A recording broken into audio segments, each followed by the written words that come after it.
E aí fizeram uma leitura exagerada, porque assim, aquela estrutura de formação política criada pelo Hugo Chávez, que foi um grande presidente, uma grande figura latino-americana, muitos degraus acima do Maduro, e isso não é demérito para o Maduro, é porque o Hugo Chávez é de fato uma figura ímpar, né, uma figura única. Acreditaram que aquela estrutura de formação política ela não poderia ter feito uma traição, mas fez. A verdade é que fez. E foi uma traição, na minha opinião, foi uma traição de todo o comando. Deve ter tido algum grau de divergência, mas todo o comando coadunou. Uma operação muito estranha e não dá para... Fácil. E ajuda também a criar a sensação de que os Estados Unidos têm essas forças especiais que conseguem fazer qualquer coisa em qualquer lugar do mundo. Do Bin Laden até o Maduro, né? E ninguém... Olha só quem está aí. Diga lá. Olha quem está aí, desculpa, não é só o Fred Dreyfus, é só para comemorar a nossa comunidade, os nossos principais interlocutores. O seu principal hater. Na verdade, é amor. Você sabe que ele te admira profundamente. Sim, exatamente. Você considera essa possibilidade de haver uma invasão aqui, de ter um ataque, de ter algum tipo de, sei lá, tentativa mesmo de intervir militarmente no Brasil? Só se tiver traição na cúpula militar. Se tiver traição na cúpula militar, pode ocorrer, mas eu vou dizer olhando aqui para a câmera, inclusive, fala para os Estados Unidos tentar a sorte, porque por maior que seja, o Brasil é um país muito mais complexo, e por maior que seja a traição, ela não consegue sobreviver por muito tempo, a não ser, aí é uma outra estratégia até mais inteligente, uma tentativa de desestabilização do país por via eleitoral, fazendo uso, por exemplo, da neutralização do caso Master, comparando a participação do Flávio Bolsonaro com a participação de uma figura do nosso campo, como Jacques Wagner, e aí começar a fazer uma operação psicológica, e agora tem um novo nome, que é a operação cognitiva, que é tentar, via as redes sociais, criar uma animosidade muito grande em relação ao presidente Lula, criar uma convulsão social. Esse é o nome técnico agora? É um desdobramento da guerra híbrida? É um desdobramento. É que a guerra híbrida... Guerra psicológica também. Guerra psicológica é o argumento, dá para dizer que é a escola de interpretação estadunidense. A guerra híbrida, que tem outros fatores para além da guerra psicológica, é uma interpretação da escola russa, da nova escola russa de pensamento político e estratégico. E agora, com as redes sociais, depois da leitura da guerra psicológica e da guerra híbrida, surge a ideia da guerra cognitiva, que não anula os outros dois conceitos, mas tenta se afirmar como um novo conceito. A ideia utilizando é de você, da IA. Fazendo uso da IA, e você mudar a forma da pessoa pensar. Porque a guerra psicológica, você trabalha com a questão do medo, você trabalha com as emoções, né? A guerra híbrida, ela está relacionada com as emoções, o trabalho com medo, etc., sobre o risco, sobre a construção de um ideal de sociedade que é completamente irreal, não existe na prática, mas somado com ferramentas tecnológicas, etc., em que você faz um ataque sem presença armada e sem presença, necessariamente com presença humana. A guerra cognitiva, ela vai na linha da guerra híbrida, dizendo que sobre o uso das tecnologias, mas ela avança na forma como as tecnologias são usadas. E diferente das duas, esse é o ponto de maior contribuição, é mudar a forma como as pessoas pensam. Não significa a economia da atenção, que é a das redes sociais, que a guerra híbrida reivindica, não significa a desestabilização pelo medo, que a guerra psicológica defende, mas significa ambas somadas com uma coisa muito mais perigosa, que é criar uma nova forma de pensar.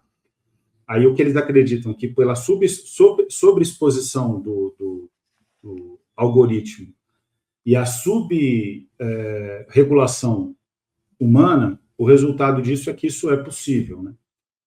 Então, vai além da leitura de perfis e vai mais numa estratégia de tentar, de fato, corroer a razão da pessoa, né? Tentar implementar uma nova razão na pessoa.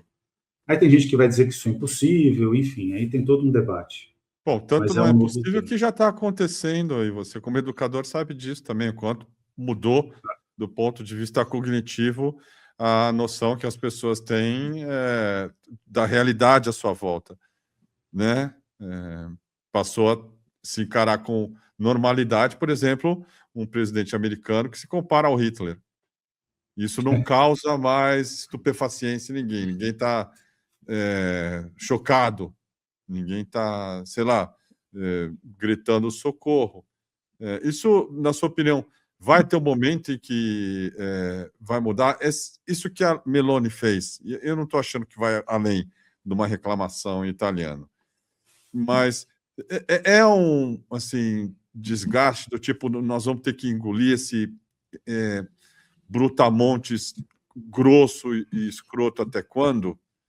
Porque ninguém, de fato, tem com o presidente americano uma relação nem que seja assim, do ponto de vista de um verniz de que ele está defendendo, como ela mesma diz, o Ocidente. O Trump é muito mais uma ameaça. Tem chance de se mudar a compreensão, inclusive com relação à aliança dele com as Big Techs? Eu não acho que tenha... por enquanto, não acho que tenha chance, não. O que ocorre é que o azar do Trump, e esse é o problema que ele vai ter que resolver se ele quiser dar conta dos projetos e objetivos dele, completamente egóicos, né? Porque esse é um ponto, né, que os líderes perigosos, é até difícil falar que o Trump é um líder, né? Eu tenho muita resistência a essa palavra, né, quando eu encontro dos líderes. Por quê? Porque a liderança vai além, por exemplo, para falar do caso europeu, a liderança ela vai além de um presidente eleito de forma protocolar, como, por exemplo, foi o Macron. Mas teve muita disputa, foi para evitar Le Pen, etc. Mas é meio protocolar, e assim, as pessoas não gostam dele, mas ele influencia pouco a vida, porque o Estado europeu, o Estado Nacional Europeu, ele se caracterizou ao longo do tempo, especialmente os ocidentais e para além de Portugal, Espanha, Grécia, etc., Itália, razoavelmente. Eles se conformaram como estados comandados, de fato, por uma burocracia. Os Estados Unidos também é assim, fortemente, mas o presidente, inegavelmente, tem mais poder nos Estados Unidos. Ele está mais próximo de uma liderança do que os chefes de Estado europeus, que são protocolares, né? Até pela forma como funciona o parlamentarismo, né? Nos países que são parlamentaristas. Então, no fundo, são governantes, porque o líder ele tem que, de fato, representar uma nação. E não se trata disso. O Lula está mais próximo de líder, mesmo o país estando dividido, metade para um lado, metade para o outro, ele está mais próximo de um líder, porque, de fato, ele lidera essa metade que vota nele, do que, por exemplo, o Pedro Sánchez, que é um bom presidente, mas não tem essa força, né? Se ele for substituído, muda muito pouca coisa dentro do cenário europeu e espanhol, entendeu? Então, só um exemplo. Mas como a gente pode... Eu acho que o Trump, o grande problema dele, para fazer uma ponte aí com a sua pergunta, é que ele tem oposição interna. Essa é uma dificuldade estrutural. Ele teria que aniquilar a oposição interna. Por isso que a Netflix já vem há alguns anos apresentando uma coisa que era impossível imaginar aqui. O quê? Eu duvido que você, assistindo um filme, e eu também, assistindo um filme da nossa adolescência e juventude, a gente via, por exemplo, produtos culturais que contemplassem um golpe de Estado dentro dos Estados Unidos, não um golpe de Estado simples, mas um presidente que quer ser ditador nessas mesmas características que estão sendo feitos esses novos produtos culturais e comerciais da Netflix, por exemplo.